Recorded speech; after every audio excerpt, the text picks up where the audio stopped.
Let's go ahead. Yeah. Great. So, good morning, ladies and gentlemen. We are live now and welcome all of you for this great session on AU. Harish Bhai, if you can quickly introduce Dr. Joshua. Good morning, everyone. And yes, welcome once again to another important session by AMTOI. This time it is an AMTOI in association with Triple FAI. So I welcome all the Triple FAI members who have joined in also, along with our AMTOI members. And the subject for today is AEO importance and registration process. It's a pre-camp session. A little about Dr. Joshua Ebenezer is that he directs the New Cove Facility Trade, a technology-based consulting firm which is advising on indirect taxation, specialized in drafting advanced ruling on BTI, BBI, and BOI in the European Union and India. His experience includes a national level position with the DHL Global Forwarding, NYK Logistics, PB Schenker, etc. Whatever little that I can say about him, or whatever I say is going to be too little, he is one of the, not only does he do help people with AEO registration, he also understands the legality of it. So I will let Dr. Joshua take over with the presentation. Dr. Joshua, if you may, please. Yeah, just a quick request to all the participants that please ensure you're placing your question and answer questions only in the Q&A box and not anywhere else. Okay, not on the chat box or anything. So please, let's just go ahead with the presentation, sir. Welcome all the participants once again. Thank you, Harish, for the kind introduction, and thank you, Priya, for your help this morning to hand over the technical glitch. Friends, I'll not be handling the PowerPoint, so I'm requesting Priya to just move the slides along. So there will be a small disconnect between us, so bear with me. But we'll still try to make up. Thank you. Yeah, move to the first slide. Before that, just come back. All right, friends, good morning to you. This is a session when I was requested by AMTOI and their secretariat to do a session on AEO. I was a bit reluctant because this is not a subject at this year for us to talk about what is AEO and what are the implications of AEO, because almost the trade is completely immersed with this subject. And especially from a service provider point of view, I doubt whether anyone would be interested to even spend 1 hour time in listening to this presentation. But even then, you choose to come over here on a Saturday. I must actually say a big thank you to you. And also, I would like to assure you, you will not leave this presentation with a disappointment. You will definitely take something from here. All right. So I am not aware about the total crowd. All of you are service providers, or there are some importers, there are some exporters. I have no clue about it.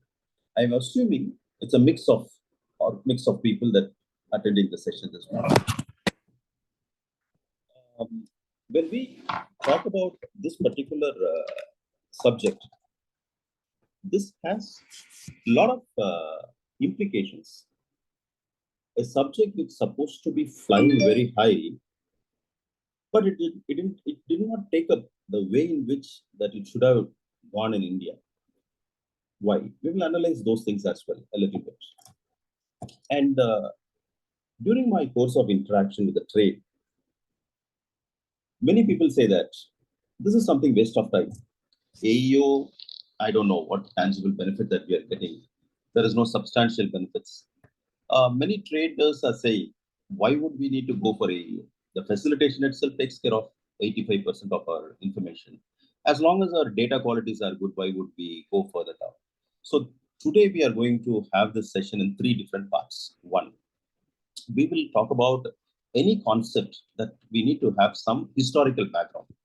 That historical background will help you to comprehend why such drive why customs is moving in this fashion, why the global trade is moving in this direction. So this will give some kind of a perspective. The second one we'll talk about specific to what exactly the driving force behind this AEO. Like what generally we say, logistics operator. Array, there is nothing there. There is nothing there in AEO. What is that? Why do we need to promote? It is actually jeopardizing our own business. There are a lot of ideas that we exchange with the trade. So we will see what exactly the driving force behind AEO. And the third thing we see how as a trade that you can take this opportunity to move ahead. And someone has pointed, yeah, the sound is not clear. Is that so? Should I need to speak a little bit louder?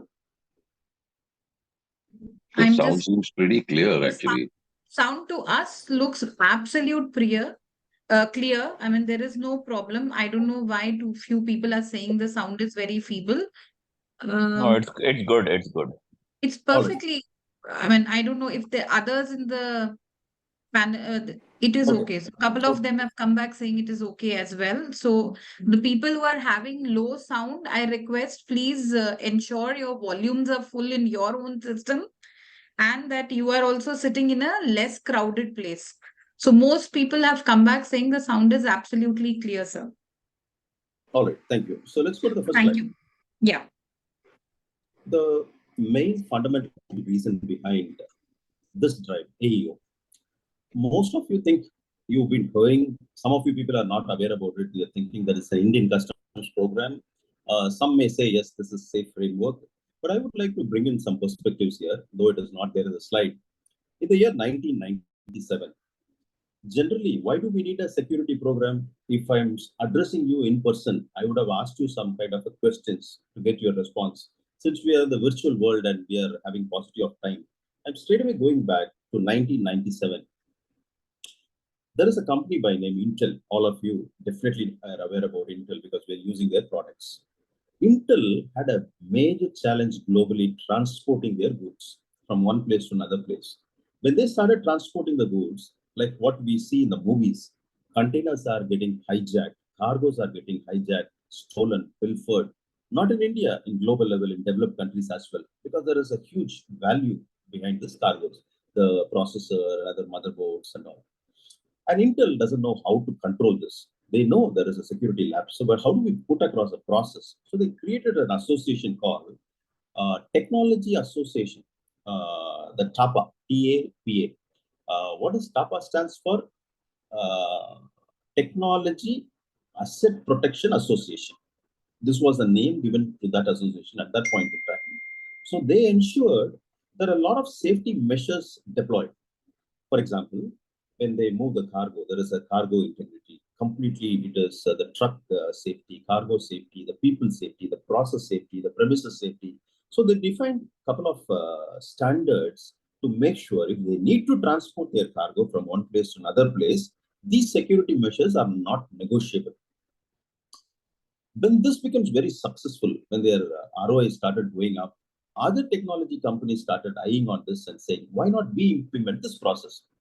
Some of you in the call may be knowing in those days in supply chain, we say the Toyota way. Remember, Toyota introduced a process for their own supply chain, which became global. Similarly, this concept of TAPA started taking off.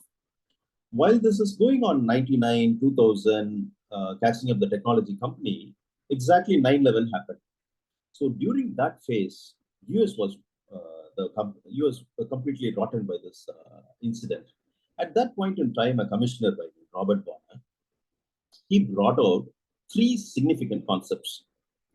Remember what I told you? TAPA was existing, and companies like HP, Dell, Intel, all are American companies. They were using this TAPA certifications.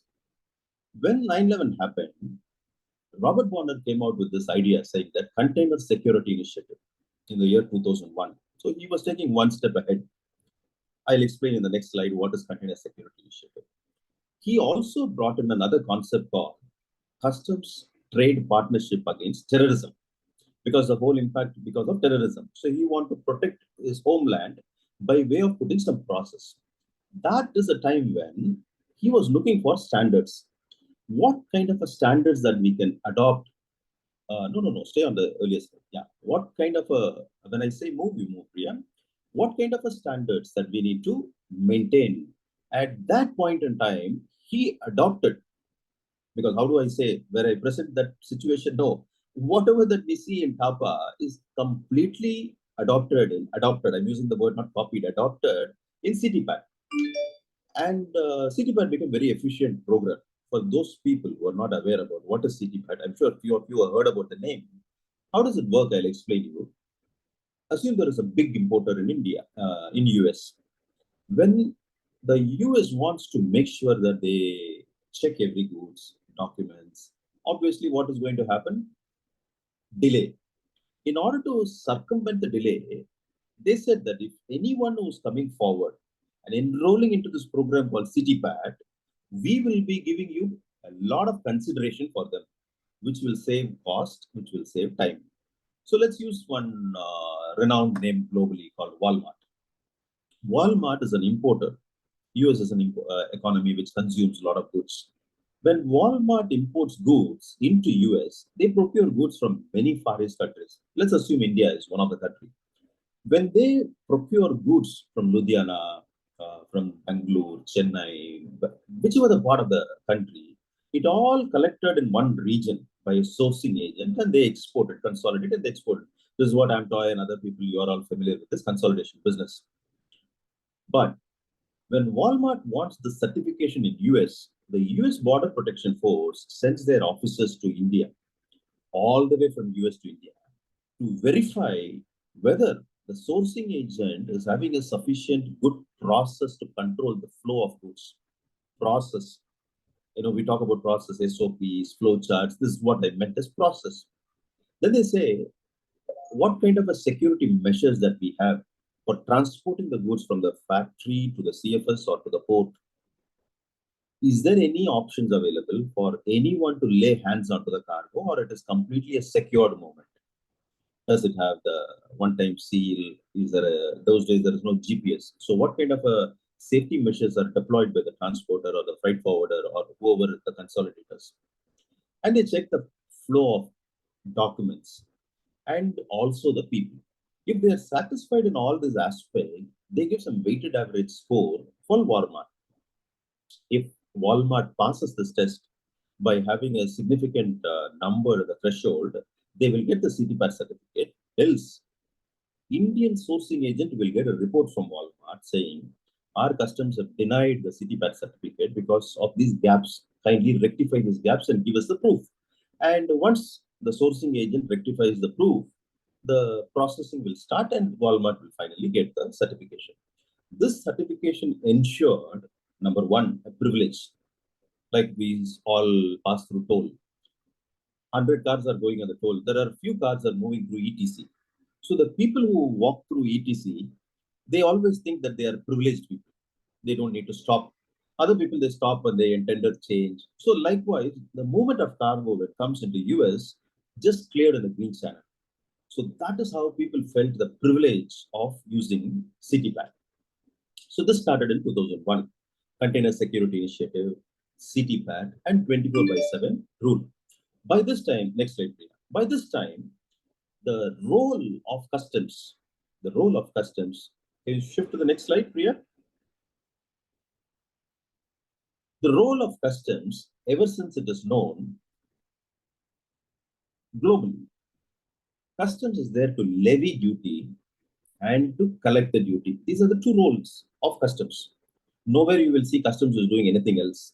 They have powers given to them. In India, we have powers drawn from the Constitution, and we have a Customs Act which gives you power to levy duty, and also it gives you power to collect duty.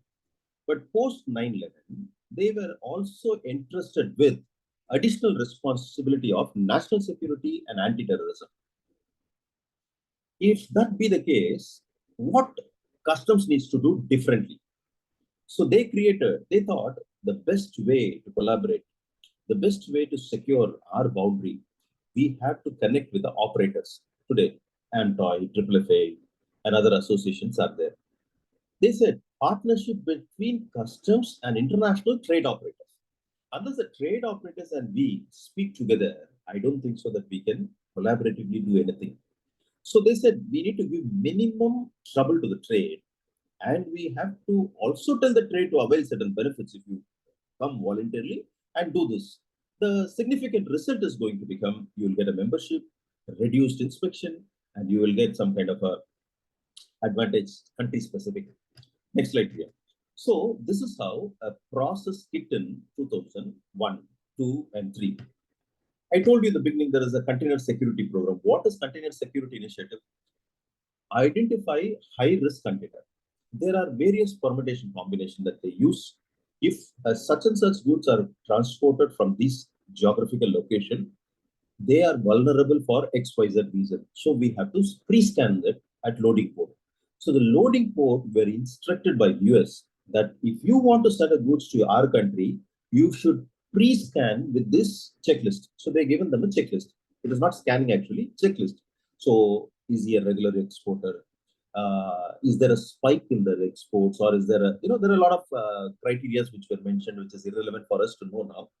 And then they said, okay, every load port country needs to deploy large scanning machines. Probably you use any technology, X-ray, gamma, or any radiation detection technology, but you need to install these kind of machines. So this were known as container security initiative. If these things are not adhered, then you cannot export into US. So those international trade operators have agreed, yes, we will enforce this. Okay, next slide, yeah. So this is how the 2001 Container Security Initiative started. Then in the year 2008, click again, G8 conference took place in Canada. They said, why we are only focusing on ocean movement? Why not aviation? No. Why not aviation movement? Why not maritime security? Why not land transport? When we need to secure the boundaries, it cannot be from one front, it should be from every front, right? So they came out with some customs guidelines on ISEM, International Supply Chain Management, controls by border agencies. What exactly the customs border agencies have to do other than the normal levy and collection? Minimum obstacles to the legitimate trade, which means if there are 100 people moving in a green, when you land in India, in the international airport, when you land, you don't walk into red channel. You walk out through green channel with the confidence. So which means 80-20 principle applies everywhere. Most of the people, they have nothing to declare, they walk out through green channel. Most of the exporters, they have nothing to show to customs. Customs don't need to check them. So legitimate traders, someone, even whatever the rules and regulations formulated by the local customs will be adhered. So they are known as legitimate trade. Whoever is circumventing, probably they are managing it or they are avoiding it. There is a thin line of difference. So whoever is circumventing it, customs will go after them. So give minimum obstacles to the legitimate trade. Next slide. So this was resolved in Canada in 2002. And at the same time, the CTPAT also moved in. Can you move? Next slide.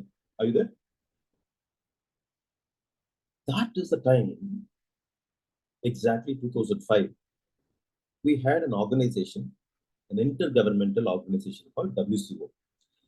In today's presentation, I'll be using these two words, WTO as well as WTCO.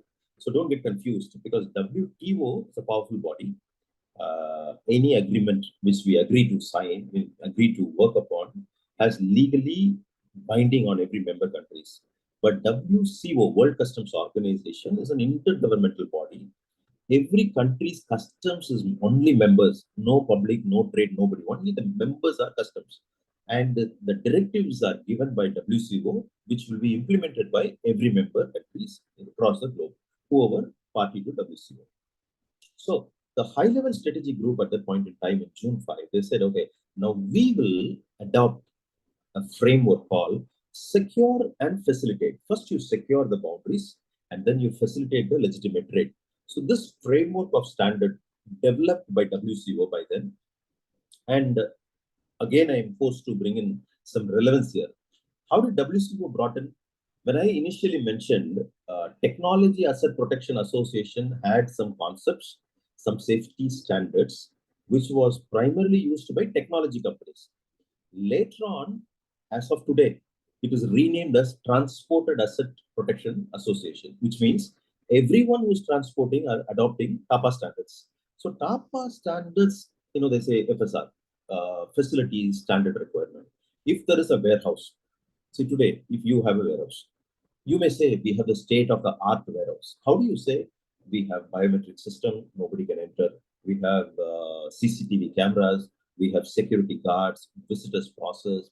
I'm just hypothetically saying, you can be boasting about your warehousing standard. So when you have such standard, there's a global company coming in. Let's say Apple. Apple wants to come and say, will you go and tell Apple, see Apple, come and use my warehouse. I have 2 million square feet. Come and use my, we have global standard. Apple will question you saying that, gentlemen, what do you mean by global standard? So there should be a standard, it should be defined, and it should have been implemented. So that standard was implemented by TAP. You understand now? So WCO thought, okay, if somebody has invented a wheel, why should I reinvent it? Let me adapt. Let me adapt. Again, I'm using the word. CTPAT already adopted and they're running it successful. Why not I also adopt? So, for example, TAPA's standards are, let's say, 50,000 feet. WCO adopted at least 20, 25,000, almost 50% of what TAPA has, not the entire thing. So that was incorporated into the one of the aspects into the safe framework, and a safe framework was released. So there, if you are there in the industry for a while, in 2005, there is something in India took place very different, tremendously very different. Anyone in the call can unmute yourself, if Priya may allow. If you can unmute or you can put it in the chat box. I don't know how to view my chat box right now. If you can do that, that will give me an idea. Can anyone tell me what happened in 2005 in India? Can anyone recall? You can speak out or whatever the way. What do you think, Priya? They can speak out or in the chat box they can put? They can write in the chat box. I can read it out to you. All right, okay, no problem. I can see the chat box as well. Yeah, okay, go ahead and paste. What happened in India in 2005? Anyone remember? All of your service provider having 30 years, 40 years experience. Anyone could recall what happened in 2005 in India? There is a drastic change took place from customs point of view. I'll give you 10 seconds. Let's see any. Can the participants write? Can they answer They can write. Yeah, I'm asking them request. Yeah. Oh, regarding what? Some hints. See, 2005, something very different. Absolutely. There is introduced by Indian Customs. Very good, Mr. Dhanraj. So here we have a good news. RMS introduced. Now, when RMS introduced, we were all up. RMS stands for Risk Management Software. We were all jumping up and down. What is RMS? What is RMS? Wow, Indian Customs brought out something very efficient, you know. But the reason behind we adopted Safe Framework, if I may recall, 43 of 2005 board circular talks about RMS introduction. Maybe if you have time, you can make a note of it. In parallel, they also notified to the trade by way of 42 of 2005. In the month of November, they notified to the trade. They talked about an ACP program. These two programs were introduced, which means WCO adopted in June 2005 Safe Framework. And by November, within 5 months, our efficient customs team brought out a program which was rolled out for the public. As Dhanraj said rightly, we got risk management software introduced. Fine. Let's go to the next slide. This collaboration with framework works on, then it was worked on 2 pillars. Now it is on 3 pillars. So it's very imperative for us to understand this slide. Okay, you don't get carried out with all this technical words. I'll try to explain in a very simple way. Any concept to stand, it needs some pillars. Any building to stand, it requires some pillars, right? So any concept, any framework, if it needs to sustain, it needs some pillar. The pillar one is C2C. What is C2C? Customs to customs collaboration. Pillar one is very, very important. For example, if I'm using a database, my database is in, okay, let me put it in a very simple way. If India is using Microsoft Word, everyone in the call can understand. India is using Microsoft Word to monitor all the reports and everything. Okay, we are very good at that. US is using Microsoft Excel. Now today, when there is an exchange program takes place between these two countries, they say, India, share all your information, advanced manifest. I will also share my advanced manifest. If these two documents are coming in two different platforms, It is very difficult for one country to understand another country's language, right? Or the platform to sync automatically. So they both said we need to somehow find a way that all the global customs works on single platform, which means our EDA system should get migrated to a level where if any point in time, if a customs A asks for some information, customs B should be able to transmit that information to them, and that should become readable. Of course, encryption technologies will be there, decryption will be there, but still, it should be a workable way in which that I should be able to transmit information, because exchange of information is the heart of collaboration. So the globalized version of CSI, of container security initiative, which I just talked about, scanning the container, sharing these informations, have become a collaborative approach between customs to customs. The second one, customs to customs network. That is exactly as I said. We need to work in a common network. Then there is a standards defined, and then the Kyoto Device Convention brought out certain standards, which we will see eventually. The second pillar is me collaborating with customs to customs doesn't help. I need to also collaborate with the trade. So customs to business partnership.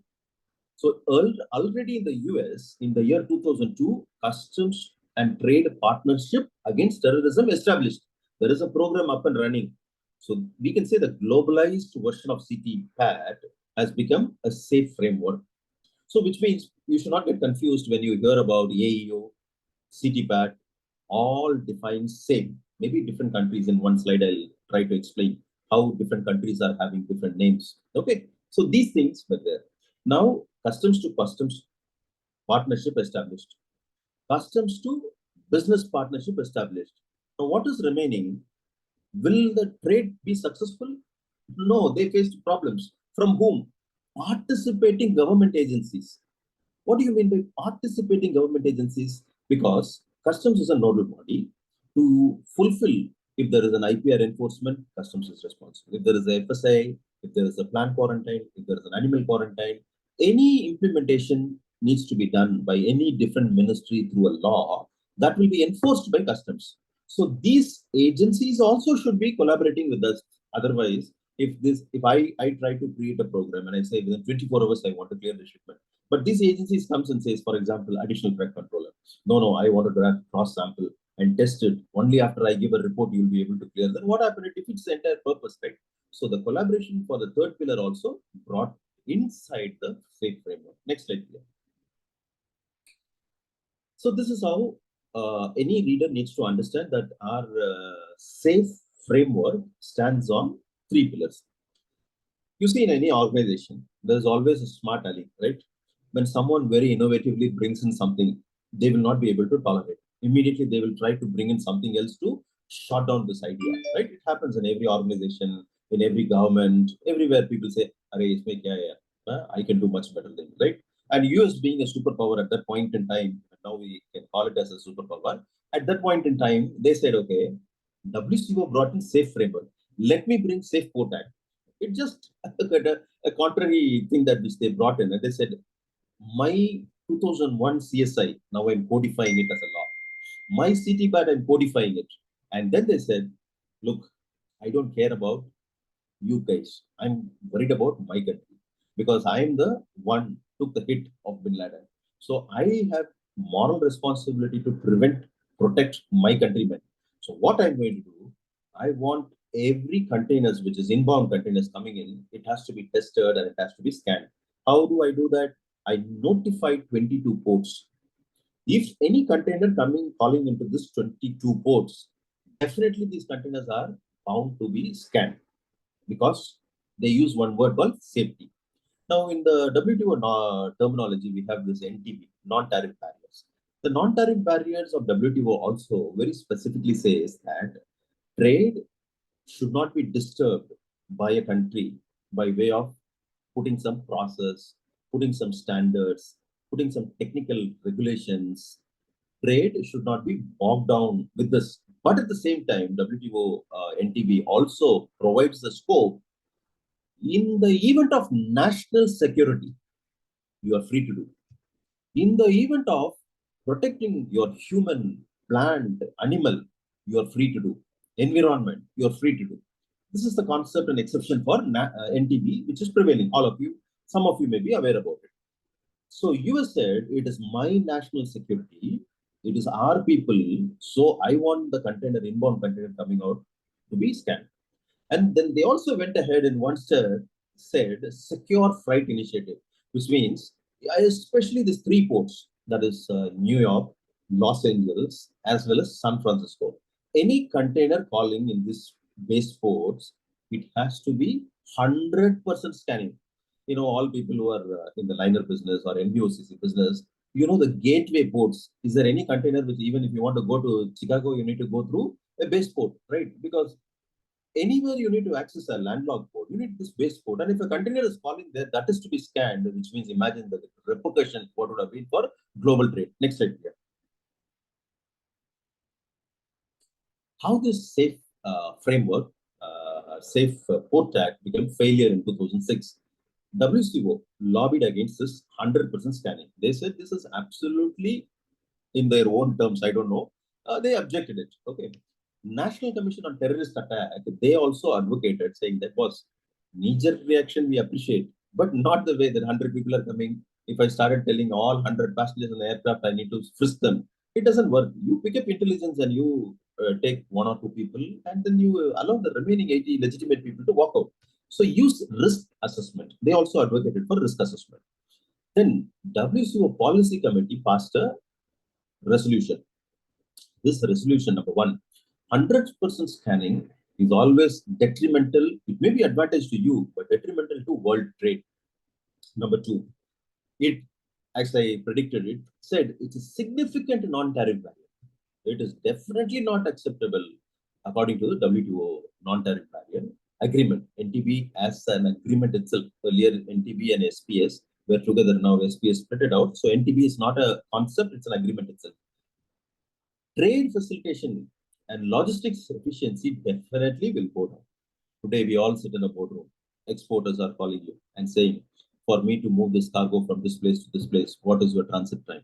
So someone else coming with a better transit time, they're opting for it. And we spend hours together to see how we can increase our productivity by reducing the transit time, overall turnaround time, and cost. But when such procedures are going to jeopardize your entire concept, definitely the whole trade will rebel against it. Even the GAO very clearly warned the government, saying that definitely this is not a sustainable thing. Then US have no other choice but to take a U-turn. So this all happened in 2005, subsequently 2006. Then next slide, Priya. We have now seen a new avatar, which is known as SAFE framework. This SAFE framework passed through a lot of comments, criticism, all the strategic blockades, and finally it evolved as a successful program. How the successful program and what are the core elements of SAFE framework? Number one, first and foremost, if a country is party to WCO, they're obligated to implement the SAFE framework. Now, if I interact with, while during my interaction with many people, they say, what is SAFE framework? They say, you go and talk to some reputed companies, reputed consultants. Even I heard them speaking, AEO is SAFE framework. No, SAFE framework is a concept introduced by WCO, under which there is one of the element is SAFE, the AEO program, not all, which means what else? Let me explain. Advanced manifest. Today, when you go outside India, by the time you land in India, the customs knows exactly at which shop, how much gold that you purchased, under which passport number, whether you paid it in cash or currency or credit card. They have all the information. How? Because the informations are passed on with passenger name, seat name, passport name, everything. So customs can easily pinpoint it. This is about cargo. Likewise, containers are moving through EGMs, right? EGM, your export general manifest, is now handed over to another country in a different platform. As I told you, the customs to customs network picks up this information automatically based on certain criteria. This will help them to screen. So which container that we need to target, which container we should allow, which container we should not allow. Those criteria are defined. The second one is risk assessment. Someone pointed out in the chat box a while ago, risk management software. Exactly in 2005, we moved from a traditional, how was the situation before? Some of you are logistics operator, maybe from the liner side or from the forwarding side. From the brokerage side, if anybody is there, you will be knowing. If India passes 1 lakh, 1 lakh means, or let's say 1 million bill of entries, or 1 million shipping bills. Every bill, each and every bill is assessed physically with multiple signature by officer. So which means you have original bill of entry, duplicate bill of entry, triplicate bill of entry, quadruplicate bill of entry, and additional copy. This 4 will be submitted before an officer. The officer is bound to sign in each page minimum 2 places. So which means 8 signature required.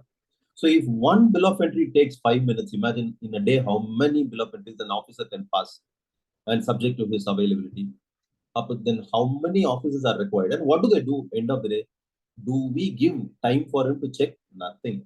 That is when the RMS system, it's an intelligent think tank which was designed, and the NIC should be given the credit. They brought in, along with the customs officer, they put all the permutation combinations, so how to track legitimate movements will go automatically. If there is a small suspicion in the data quality, immediately it will reject the facilitation and push it to the officer to check. That's a concept of RMS. We are not going to talk about self-assessment RMS now. So RMS is something deployed. Same time, big tax-paying companies, reputed companies, they said that we don't want to be subjected to this RMS. Give us some privilege. At that point in time, Indian Customs brought out something known as Accredited Clients Program. Before that, there are concepts like green channel clearance. There are concepts like fast track clearance. They're existing in some port. It's all manual process. So this is the first time an automated process introduced by customs called ACP. And what was the criteria defined? If you are paying 10 crores duty, then probably you can apply, and there should not be any show cause notices. You should be a good boy. Then we will be facilitating. If I may recall the statistics, in the year 2016, I could only see 211 people eligible for ACP, which means it is not given to everybody. It is given to a handful of people. So out of the total import community, only 200 people enjoyed this status. The third one, non-intrusive inspection techniques. Sometime back, I told you, like radiation detection technology, gamma rays, X-ray rays. So you can use any technology and you can beam the rays into the container or cargo and detect. We have no problem, but don't stop the movement. Don't trouble the movement. So that is known as non-intrusive inspection techniques. So even now, customs is innovating a lot of NII techniques. And finally, the fourth framework core element is AEO. Establish an AEO program. So AEO program, probably if you read the circulars, it will say WCO adopted SAFE framework. SAFE framework adopted in 2005. United States adopted CTPAT similar to AEO in 2002. India first time brought this concept called AEO in 2011. So if you see these 4 core elements, one thing will come in your mind. What is it? The first 3 concepts are reactive in nature. AEO is the only program which is proactive in nature. The first 3 concepts, after you trigger an event, you create a process to control it. The last one is the proactive concept, which will help everyone, customs, the trade, to do something proactively. What happened? The slides are missing, Priya. To do something proactively to the trade. So this concept was well regarded in 2011. This concept was not welcomed at that point in time by the trade. Why? There was a good concept called ACP existing. They said ACP doesn't require any major documentation. If I meet this criteria, I'm getting ACP status. Why would I apply for AEO? Customs do not know how to implement this. So they voluntarily handpicked 15 people. I may recall a few names, for example, IBM, LG, and some of the 3PL companies like Sudarshan Cargo. So these kind of companies were invited by customs and said that you give me all these documents and follow the process, because anyway you're a process-oriented company. Follow the process. Let us see how this works. Only these 15 people are known as AEO operators at that point in time. The rest of the world did not even turn to the site, because the circular which they have published at that point in time runs into some at least 100, close to 100 pages. Who got the time to sit across and to read and understand? Nobody. So it was a complete failure program in 2011 because it was not launched properly or it was not communicated to the trade. What is this program is all about? Suddenly one fine day you came out and said WCO adapted to safe framework. Now India is moving ahead with the AEO program. The trade needs some justification. So that was not properly justified at that point in time, or the awareness was not created. On the contrary, we also had this GST implementation time. In 2011, self-assessment introduced, and then OSPCA came into play, and many people were anticipating that GST will be deployed in the 2011-12. It was very close, except the Rajya Sabha disturbance of getting the majority approved for amending the constitution.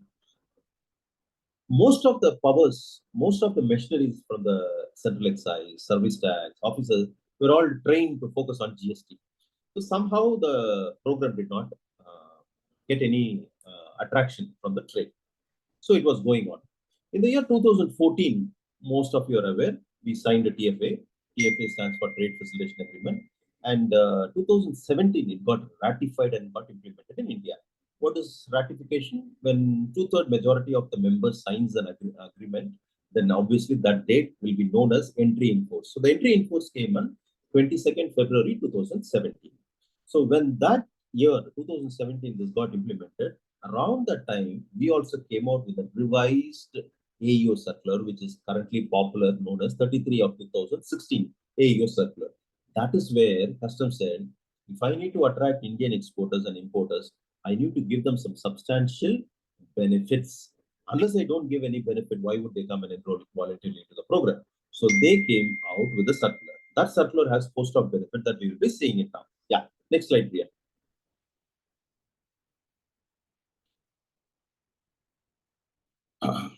Yeah, we can move. Oh, this, yeah, we can move to the next slide. Yeah, safe from it.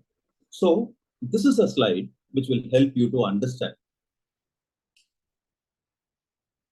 We are talking about AEO. I also spoke about CTPAT. Can you identify, is there how many countries other than United States having CTPAT? Can anyone put it in the chat box? I'm showing something on the display. Can you see, other than United States, how many countries are having CTPAT? How many countries in the globe having the word CTPAT?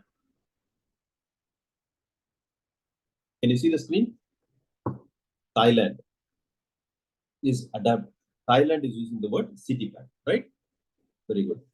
Now, European Union, serial number 2 as well as serial number 15. If you see, they adopted AEO initially. This year, they newly introduced a new concept called trust and check trader. They also incorporated e-commerce into it. So that is one very significant thing globally had happened, because they are the first country. They said, we are one way covering cargo, ocean, everything, but the leakage is happening through e-commerce side, express industry side. So they have created a process and they adopted something known as trust and trade checker. So if you go to Singapore, you say AEO, they may not understand. They may say secure trade partnership.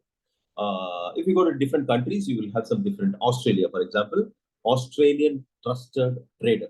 So these are all the programs which is known. Almost 67% of the global community adapted the name AEO. The remaining people, they have their own name. For example, Brazil, they have authorized economic operator, but they notified not as AEO, they notified as OEA. Happens. Okay. So next slide, Priya. This European Union initiative is something worth for you to know. The new AEU, maybe India also will follow this path in the coming days. They unveiled this draft proposal, which is very revolutionary in the European customs framework. If you see the important thing is, this new proposal introduced an EU customs authority and the customs data hub. Remember this word. Introduce an EU customs authority and the customs data hub to replace existing IT infrastructure. This is a tremendous change which will happen in European Union. And also the key actors' roles will be clarified. Importers, exporters will assume liability for goods complaints. And e-commerce operators will be held accountable for customs duty. E-commerce operator, customs debt means we say duty, they say debt. Carriers' responsibilities, carriers. our required informations are clearly defined in the proposal. Today in India, the responsibility of career are driven only by Customs Act. Okay, you don't have that much of clear responsibilities defined, whether this is the responsibility of a career, this is the responsibility of a MOT, MTO. A new AEO status called Trust and Check Trader allows self-release of goods. E-commerce sales will have simplified treatment, and customs exemption for low-value goods will be eliminated, which means this is a significant thing which you need to know. Customs debt will be incurred at the importer's establishment instead of where the declaration is lodged. For example, if you lodge a declaration in customs, the debt will not be collected there. It will be incurred at the importer's establishment, which means you will be paying duty from your office, like this deferred duty payment, what we have in India. So just a glimpse about how globally this concept is prevailing and how they are evolving continuously. For you should also expect some kind of active roles contributed by DIC, because they're also very active like never before. I happen to interact with Dr. Pradeep Kumar and Mr. Singh. This team, they have an amazing team there, and the process what they have adopted, even a corporate office will fail to understand. Their meticulous way of dashboards, follow-ups, and getting the work done. It is not the olden days DIC. It is something really international standard that they are moving in, which we will talk about a little later. Next slide, Priya.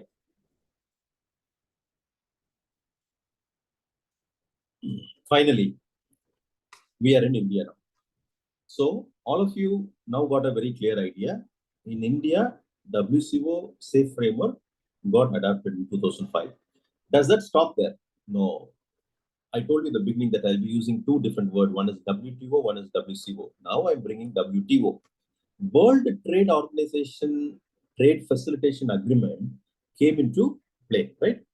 When this Trade Facilitation Agreement came into force, that agreement has an article 7.7, this agreement itself. This agreement says that the member needs to implement AEO, authorized operator scheme, needs to be implemented. So earlier it became voluntary.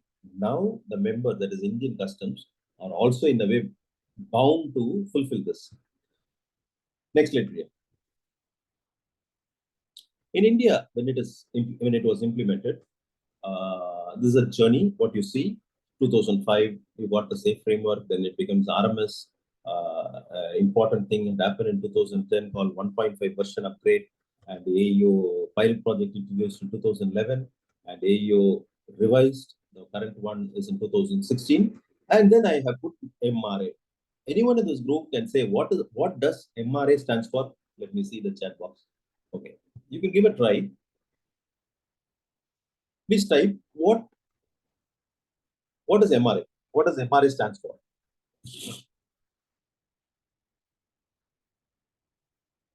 You can Google and you can, wow, Ashwin Mishra. Ashwin, if I'm there in the face-to-face seminar, I would have made you to stand and we would have given you a clap offering. Okay, now also I'll request other audience to just give a thumbs up.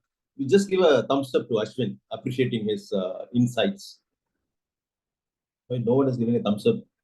Zoom doesn't have this option. Or clap, thumbs up, clap, anything. Very good. Only one person, Bharat Raj, has just given a clap. Very good. Other people are not impressed with you, looks like. Very nice. No, they are So raising hands. They are raising hands in this thing. Very nice, very nice. We have very nice. few people who have raised hands. Very nice, very nice. Wonderful. So, MRA. Priya, next slide. Word MRA. The word MRA, mutual recognition arrangement. Okay, the mutual recognition arrangement. Yeah. So, when we say from a context of AEO, we should always use the word, not plain MRA. We should always say AEO MRA. Otherwise, even AMTOI can have MRA. Even FFA can have an MRA. You can have an MRA. MRA is a mutual recognition between two parties that you agree to something. That is mutual recognition arrangement or agreement. So we need to use this word called AEO MRA. Let me just illustrate what is AEO MRA. Next slide, Priya. Because some of you are very new to this concept, so I want you to read this along with me. AEO MRA AEO MRA stands for Authorized Economic Operator Mutual Recognition Arrangement. Okay, very good. Not agreement, arrangement. What is the difference between agreement and arrangement? I'm not going to talk about it.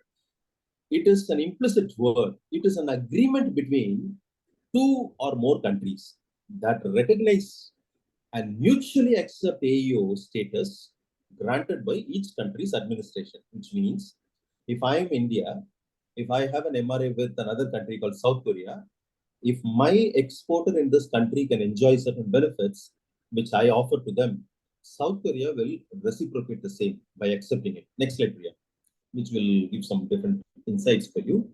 We'll again read this. An AEO is a business entity involved in international supply chain that has been certified by National Customs Administration as being compliant with certain security and customs standards. DIC is certifying for your compliance and security standards. Very good.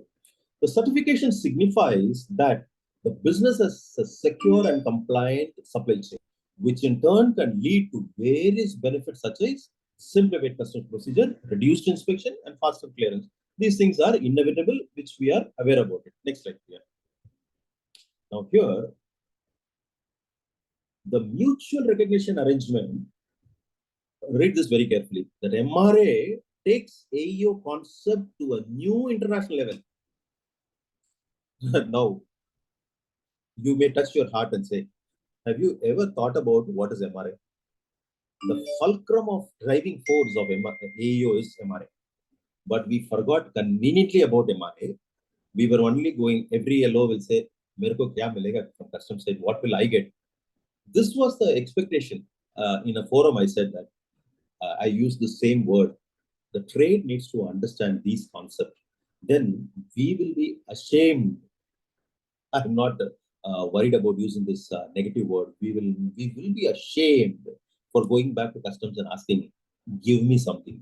Because this is a responsibility of every responsible citizen in our country to protect our country.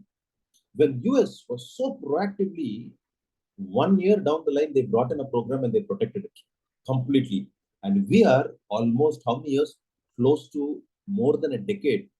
We need to be really ashamed. You know what people are saying? Why would I enroll myself? Logistics operators are enrolling into the program because importers are not giving their RFQ. That is why they're enrolling. They don't do it wholeheartedly. They said, you know, that's a kind of an attitude. You go to the importer side. I'll show you a slide. You will be shocked when you see a country of 1.4 billion and a country which has a 2 million IEC holders registered. We have hardly 5,700 AEOs. How do we increase it? Why you're not coming forward? Why do you expect customs to give some benefits? That is a point which end of the session that I'll be asking you. If you're an operator, you will be an ambassador to explain this to your exporter and importer to bring into the program. And this is not a program where one needs to make money. This is not a program that, okay, money can be collected because if you put some efforts legitimately, I don't want to name companies. There are some big consulting companies that are charging 25 lakhs for getting an AEO. It was completely bizarre for us to understand like this. And there are even companies who are going and offering some communities, which I don't want, other people's documents and names, and they go and give it to importers and are saying, Mereko 25,000 like a beggar. There cannot be a worst attitude like this. A community from the fraternity is going and offering 25,000, 30,000 to an importer and saying, I will get you AEO. They made the AEO as a mockery. Okay.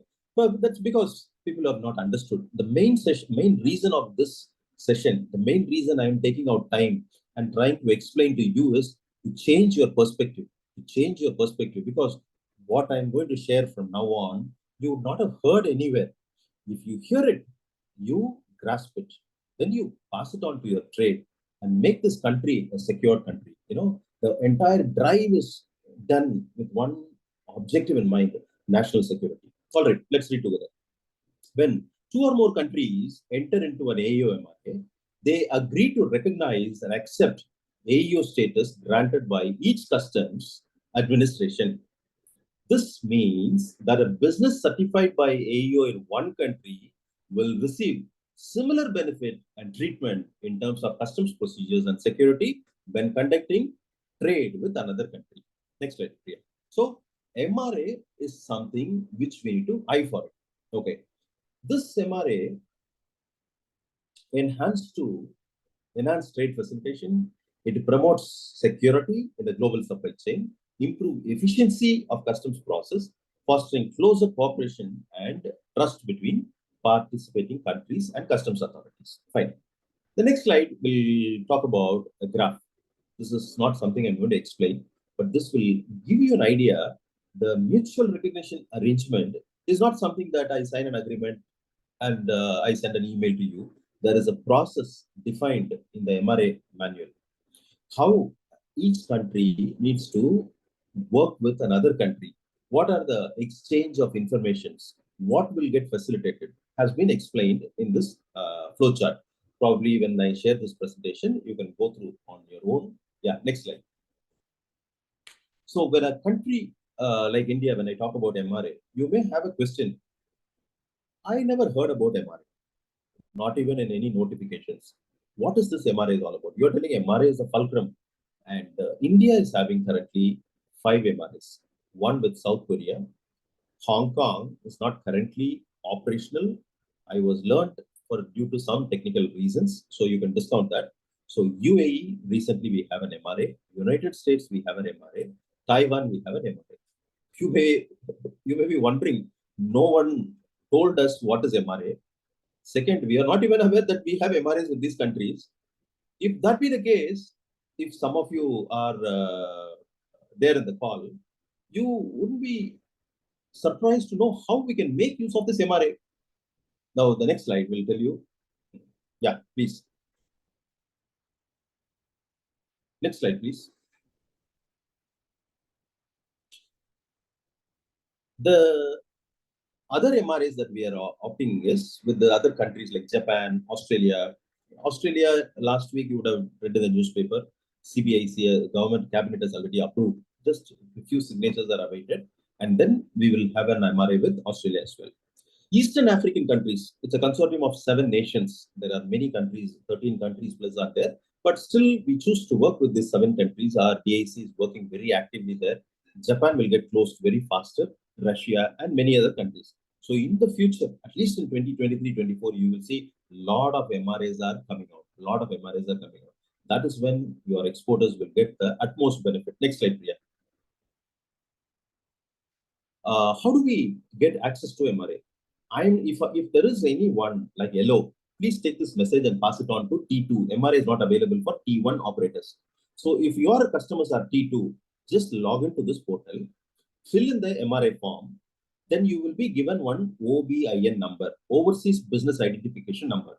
This number, you need to pass it on to your shipper in the country to get the benefit of MRA. I hope this is a summary. I'll just explain the next slide. Next slide, Priya. This is how, when you log into AEO portal, which I've given you, it will be showing that to the left side, you see MRA benefit. Most of your T3, most of your T2 are not even aware about there is something existing like this. You do business with the USA, we have an MRA, we have absolutely no clue that there is an MRA is existing and how to enjoy the benefit. Go to MRA form, next slide, and fill in that form. Then this is how the form looks like. Next slide. Next. Yeah.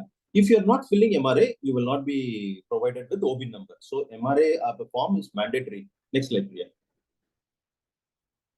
So step by step quickly, you have, while filing the bill of entry, fill in the details the company may under the general head, what I've shown in the screen. Next slide. To obtain a OBIN number. Under the head invoice, you see the other details. Please fill in. This is step 2. Next slide. And the step 3 is very important. You will see in the drop down, there are 3 things. For example, in the other details, there are 3 columns, right? AEO role, AEO country, AEO code. In the AEO role, you should be OBN. AEO country, you need to choose either one of the 4. I told you 5. Hong Kong, we are not having active. So 4 are active. So if you are doing business with US, just check US there. Okay. And then AEO code should be the OBIN number given to you by DIC. Put that code. Next slide here. And then you will be able to communicate this with your shipper. And this is how the flow works. Okay, this I'm just trying to explain in the benefits of AEO. The normal, this is not MRA. Next slide, I'll talk to you about M. If exporting country no AEO, destination country no AEO, the normal inspection rate is suggested. If we as a shipper having AEO, but your destination country does not have AEO, moderate inspection rates are suggested. If you are exporting country, that is we are not AEO, but the destination country is AEO, again one of them are in AEO, because of which moderate inspections are suggested. The next slide, Priya. But here you see with MRA, if we have an MRA with UAE, United States, if you are a AEO, if they are non-AEO, still reduced inspection rates are suggested. But if you are an AEO and the person in USA is also AEO, and we have an MRA with that country, minimum inspection rates are suggested. So this will be the advantage which you need to explain to your customers. Next slide. So this is something very new. What you can do, the slide, if you have any query, directly you can write to dic-aeo-mra@gov.in, and they will respond to you with any queries. The next link which I had given you will give you a complete comprehensive WCO guide on MRA. Yeah, next slide, Priya. Who all can apply for AEO in this country? Everyone can apply. I don't need to harp on this slide, except the banks and insurance company. Everyone can apply. Okay, this is not the subject for us to ponder upon. And how does this work? Yeah, please move. We have tier 1, tier 2, tier 3 programs. Next slide, Priya. In next slide. In tier 1, we had a lot of benefits. See, when you see a Mercedes, Mercedes, what car that we can talk about? Maybach. Okay, you have an S600 Maybach. When you saw the car 10 years back, it had projector lamp, it had certain features. Now, if you go and buy a normal Korean car at 20 lakhs, what you have seen as a big feature in that Maybach is completely integrated into a normal 25 lakhs car. So, what was told, next slide here, what was told then in 2016 as a benefit, in 2024, those are not a benefits, it is by default, it's given. Okay, so if you see most of the things were attractive in 2016, wow, so many benefits, it is no more a benefit now, the analogy which I used. Okay, for example, in two ways. One, there are some benefits, it's currently available commonly to everyone.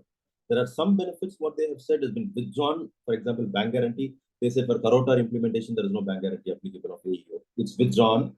And there are certain things, facilitation, it's just available for everyone. And on-site post-clearance audit, a new concept called audit mechanism introduced in 2018, which has replaced this concept, because anything which comes later will annul the earliest one and it will supersede it, obviously. It doesn't require a rocket science. And likewise, the benefits, you don't need to go literally. So move to the next slide, Priya. The benefits under T2, I had highlighted only that one benefit, MRA benefits. If you are a AEO operator, you should only look for MRA benefits. So, which means when the Indian government is negotiating with another country, you should be prudent enough to go and say that these are the benefits I need, so that the government will come to know and they will negotiate on your behalf. So these are the real benefits that we need to know. See, for example, what was paperless was an attractive scheme then. It is paperless now everywhere. Paperless, that became a common norm, right? So these are all self-explanatory, and all of you are from the logistics side. So you can understand these things. Unless you have any specific questions, I can address on this. Next, tier 3. All the benefits of tier 3 is given. Hardly we have very limited people in tier 3. One good thing which I see is deferred duty payment. Once in 15 days you can pay. Direct port delivery, no bank guarantee. And audit is still a debatable thing, because audit picks up, audit concept evolves in transaction-based audit, thematic-based audit, and premises-based audit. There is no assured guarantee that AEO people will not have face an audit. Yeah, next slide.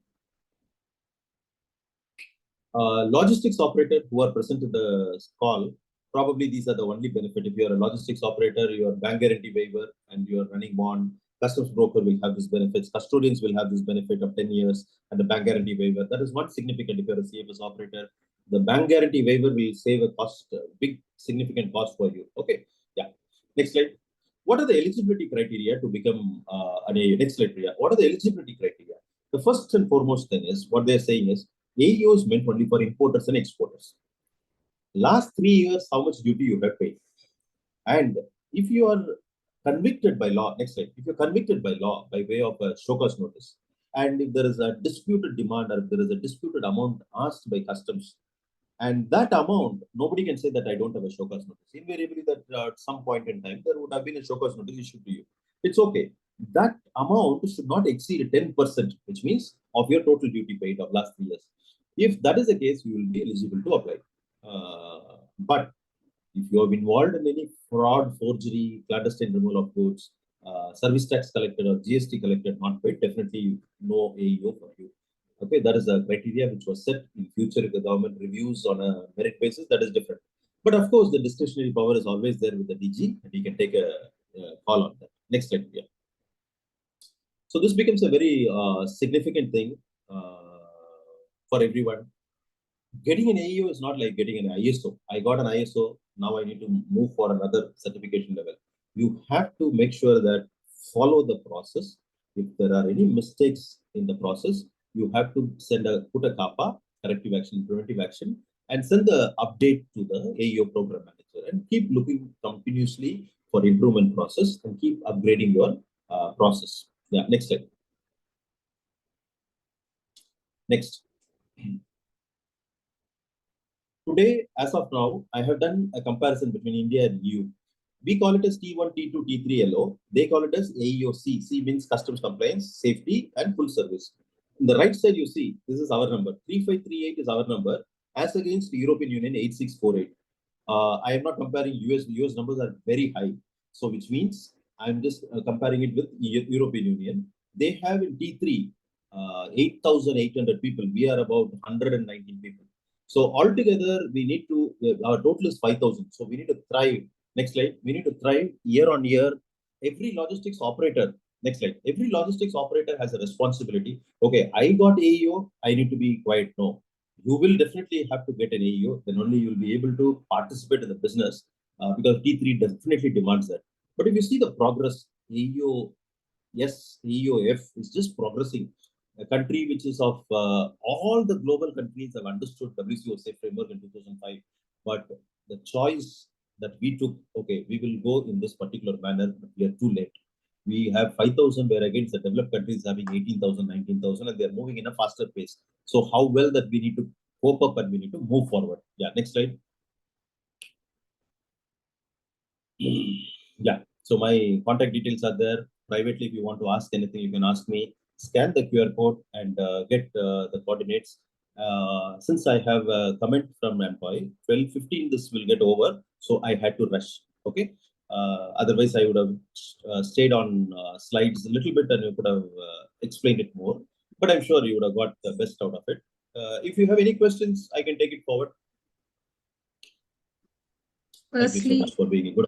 Firstly, thank you so much, Dr. Joshua, for finishing it just before 12:15 and ensuring that we are all. I'll request Harish Bhai to just quickly have a summary on this. Meanwhile, I'll just collate the questions what we've received.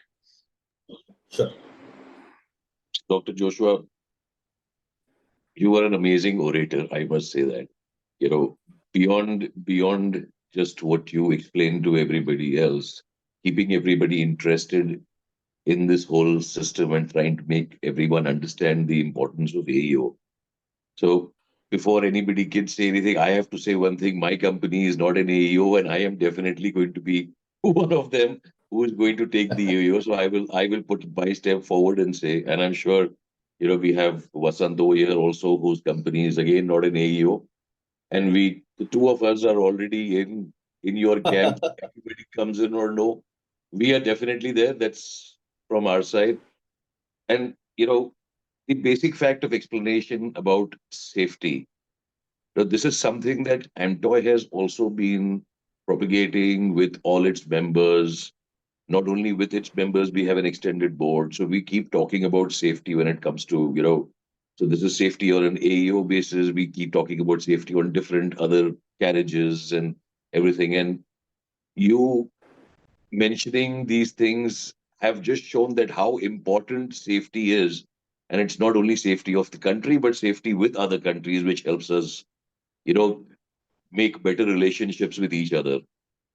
So all I can say is, yes, amazing. Like you said, no one can move when bat an eyelid when this presentation goes on.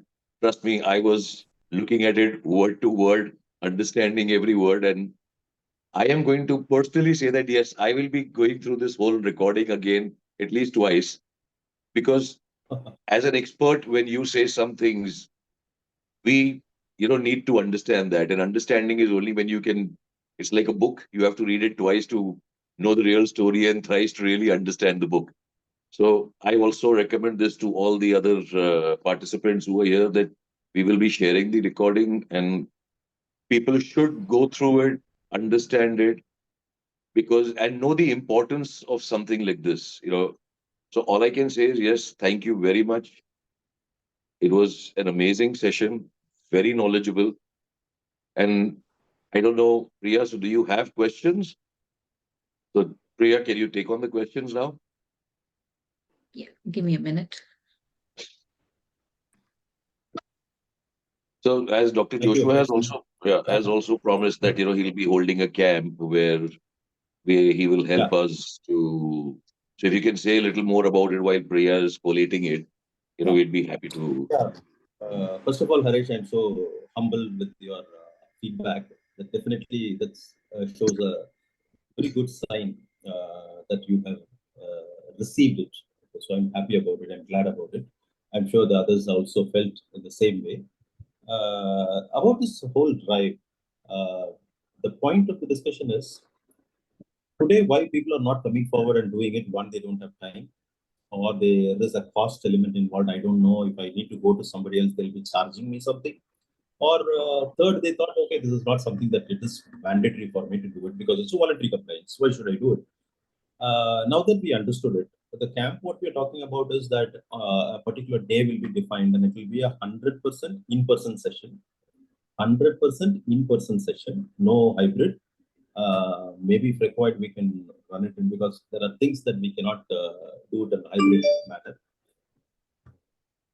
What is the government's requirement as of today is driven based on 33 of 2016 circular. But February, I am hoping the government will come out with some different simplified schemes or simplified methodology in which that to submit these documents.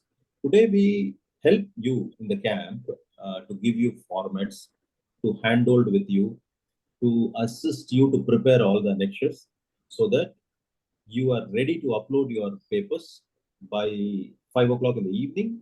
And within a short span, you will get your AEO, LO, or T1 or T2, whatever be the case.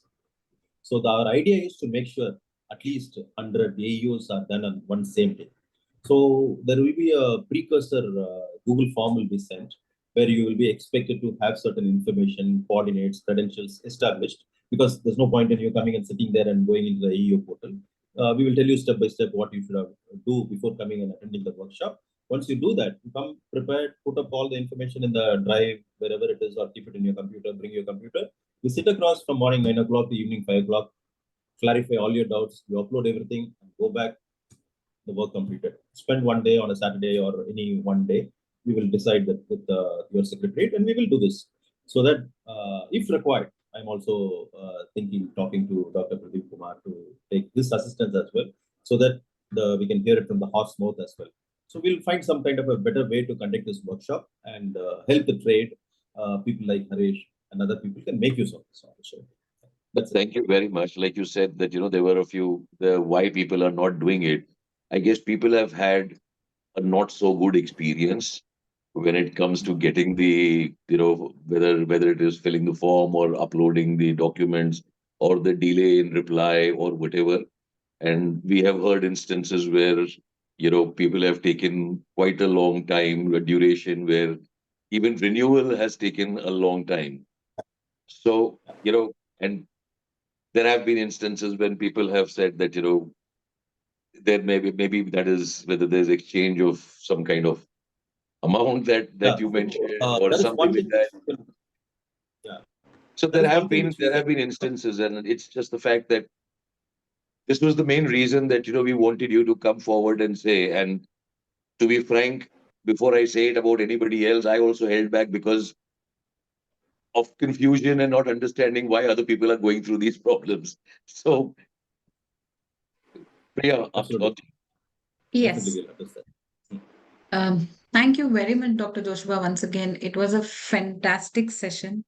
A lot of questions answered, not only for the people who want to be an AU, and I'm sure a lot of for people who are already AU and they don't know why they are AU. Because AO, a lot of us, seriously, I mean, trust me, there is less awareness on why the need. And like you said, that the mutual recognition agreement, no, not arrangement, rather.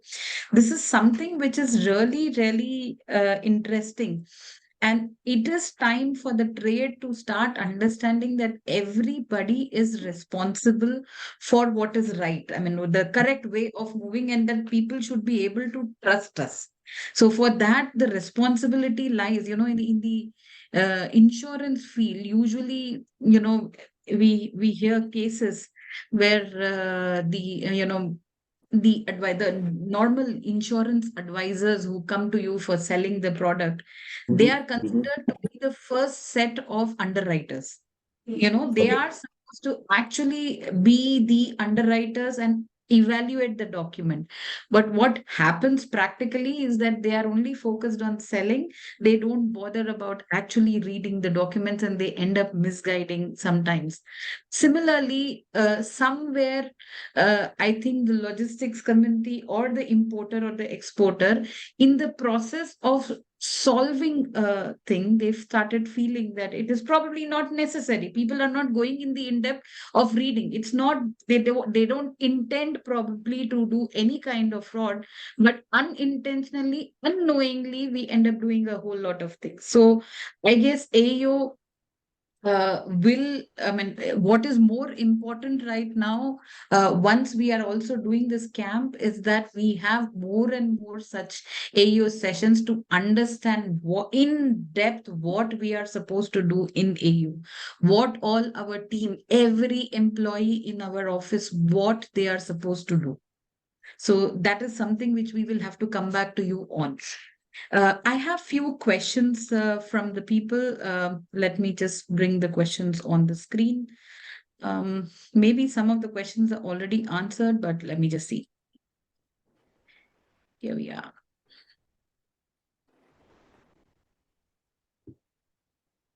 So, All right. So one question yeah. that bothers us are all the CBs, AULOs, that show cause notice to CBs are routine by default whenever. Okay. So I think Rajiv, it's a very good question. Recently in JNPT, last evening, I heard it from the Chief Commissioner when there is a DCBA function. They said that there was a clear instruction given to the department that customs brokers should not be implicated for unreasonable causes. Okay, and there are a lot of show cause notices have been dropped. Maybe I want Rajiv to get in touch with your colleagues in PCBA and get this updated. And it's coming back to the second question, it seems to be very general because CBs are also currently, not every CBs are, between us, and just taking the liberty to say, are right, because they also camouflage. They also, there are instances has come to us as well. They are also not upright. Okay, so not all the CBs are upright. There are quite a few people, they are also doing something. So in my view, there should be a line which customs needs to draw, definitely.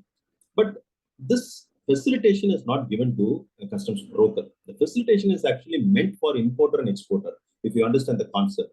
We are anyway cannot escape from this chain, so you're also coming inside. They're adopting you inside. Maybe in the different countries, like if you go to Japan, none of the exporters and importers are AEO. It is only the customs brokers are AEO. And in Japan, you can't surpass a customs broker easily, because if there is a yes, there is a yes. If there is a no, there is a no. There is no in between. That's a kind of a wall trust that they have built in Japan. That's how it is. So country to country, the role of the custom brokers are different.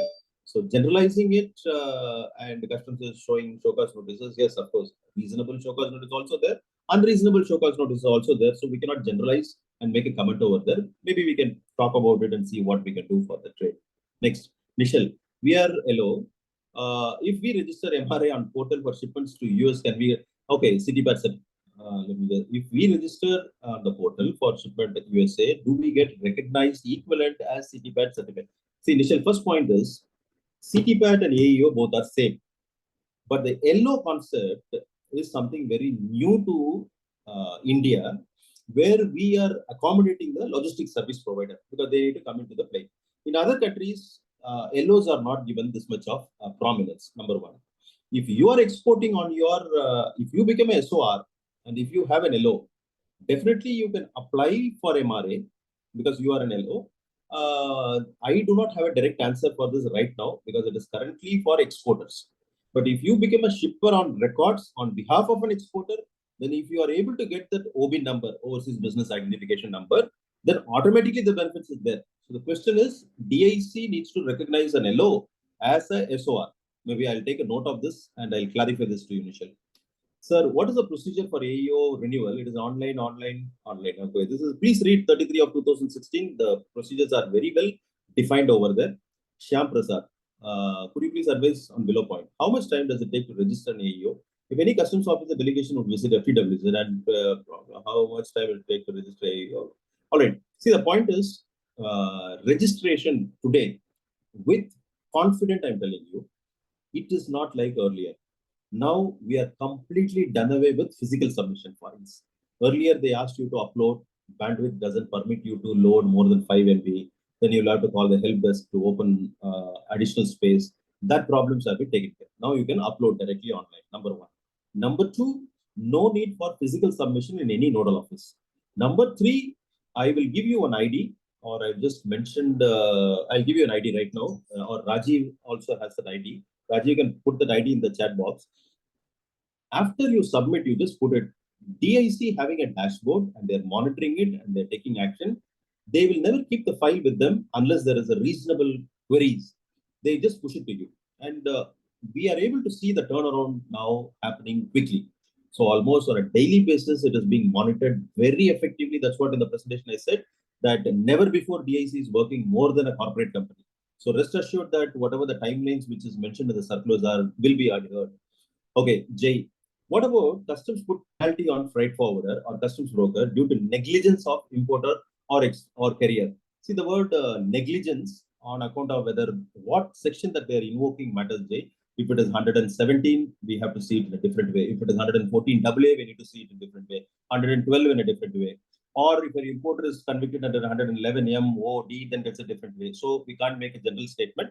Maybe you write to me, we'll speak offline. Ankit, one of the benefit of AEO T1 certificate, ID cards would be allotted.